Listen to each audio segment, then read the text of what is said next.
So I don't have any such before and after picture because I basically was always like this all my life, with the exception of being massively bloated as a vegan. But apart from that, I was always that kind of skinny all my life, no matter what kind of diet.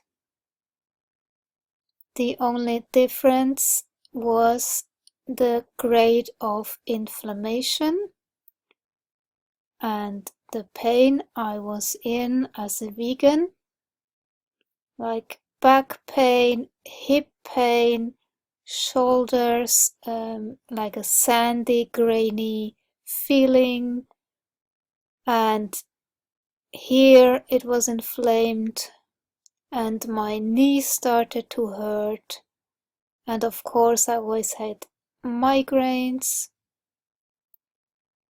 and digestive issues, diarrhea or constipation interchangeably, and also thyroid symptoms, dry skin, hair falling out, brittle nails, all of that, depression. But the main issue was really the pain, and that's why I became very desperate and I decided to eat meat again. And I am so glad I did. All of the pain went away, all the inflammation, even the muscle pain. So I never had diagnosed fibromyalgia, but according to a few people who had it, my symptoms seem to be the same. But I don't care, I no longer have any pain. And I am also no longer bloated, and I really feel so grateful for having my health restored. But because I have no before and after pictures like that, I looked at my jaw alignment today and compared it to the vegan face I used to have, and that's what I share in this video. When you look at these pictures, you see a dramatic difference between the modern and the prehistoric jaw. For that reason, I have been practicing the mewing. So what makes this possible? Well, as these examples would suggest, the development of the facial skeleton is not fixed. The bones of the skull are held together by fibrous joints called sutures. The maxilla, the bone of the upper mouth, is connected to the cranium and face by several sutures. And the interesting part is that these sutures are not fused together. New bone can still be made at the sutures, even in adults. In fact, certain sutures do not begin to fuse until 68 to 72 years of age, which is why the positioning of bones of the skull can be useful information in forensics and archaeology. As Dr. Felix Liao, author of 6-Foot Tiger, 3-Foot Cage, explains, the potential for maxillofacial redevelopment is alive even late in adult life. There are clear examples of structural change in an adult's facial skeletons. When the nerves in the face have been damaged, the lack of muscle tone can morph the facial bones. Here is Mike Mew showing the shift in facial bones on a woman who was affected by a disease of the muscles. Not a disease of the bone, but an affliction to the muscles has morphed her facial skeleton this much. What about adults changing their facial skeleton for the better? Here's one example from the Orthodontics YouTube channel. Here's another from Dr. John Mew's website. And in this research article by Professor G. Dave Singh, what they call facial enhancement has been achieved in a 19 and 26-year-old by applying orthotropic principles for only 1 year. If you look closely, you'll see the 26-year-old has a more pronounced jaw, and the face has come forward a bit, which makes the mid-face appear fuller. And several facial angles were measured to track objective change in the face. They found significant changes in the labiomental and thyromandibular angles. Okay, let's cut to the chase. How can we move the bones of the face around to have a better functioning, better looking face? Well, one simple way is to follow what John Mew calls the tropic premise.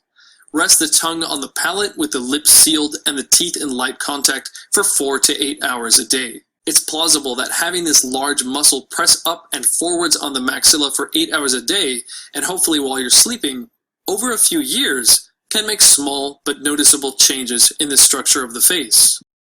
And breathing through the nose. And basically nitric oxide, it's produced in the paranasal sinuses and it's continuously released into the nasal cavity. So it's released into the nasal airways in humans, and during inspiration through the nose, this nitric oxide will follow the airstream to the lower airways and to the lungs. And nitric oxide, it plays an important role in vasoregulation. In other words, in the opening and closing of blood vessels. It also plays a role in homeostasis, and that's maintaining balance in the body, and it plays a role in neurotransmission, in the brain cells communicating with each other. It also plays a role in immune defense and in respiration.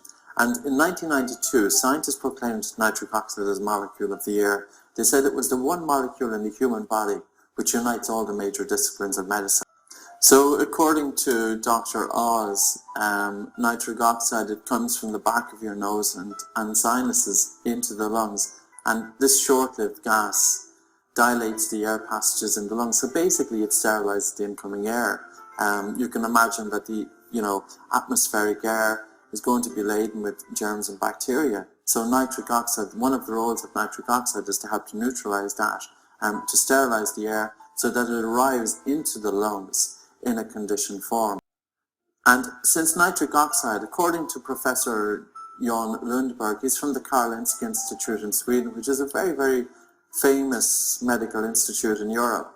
Nitric oxide is continuously released into the nasal airways. The concentration will be dependent on the flow rate by which the sample is aspirated. Now, what this means is that nasal nitric oxide concentrations will be higher at lower flow rates. So if we're breathing gently, we get a higher concentration of NO coming into the nose, into the lungs, into the blood. And one of the functions of nitric oxide in the blood vessels is that it literally opens and helps improve blood circulation. So this is me as a vegan, 2017.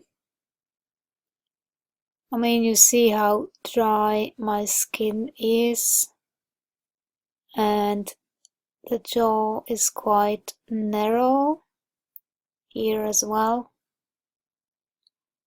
That's another picture around the same time. It's just really narrow here.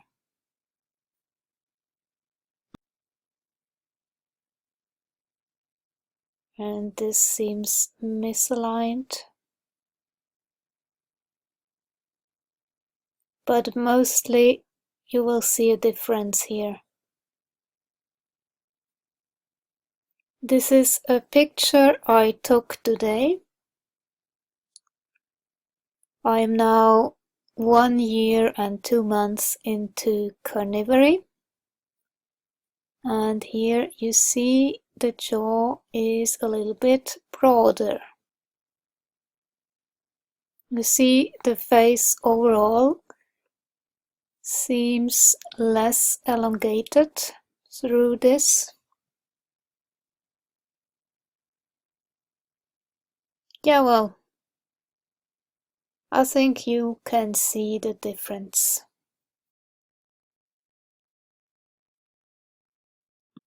Just wanted to show this.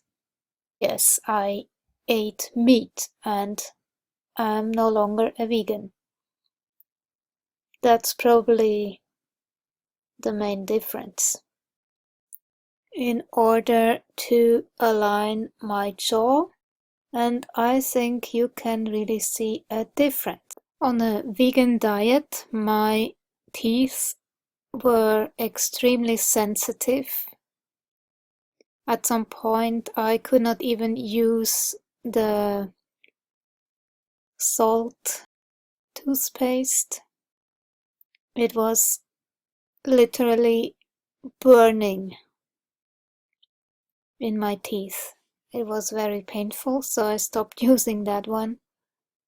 And now, because I have eaten a lot of the vitamin D, A, and K2 with the fat and eggs and meat, so now my teeth no longer are that sensitive, which makes a huge difference too. Yay!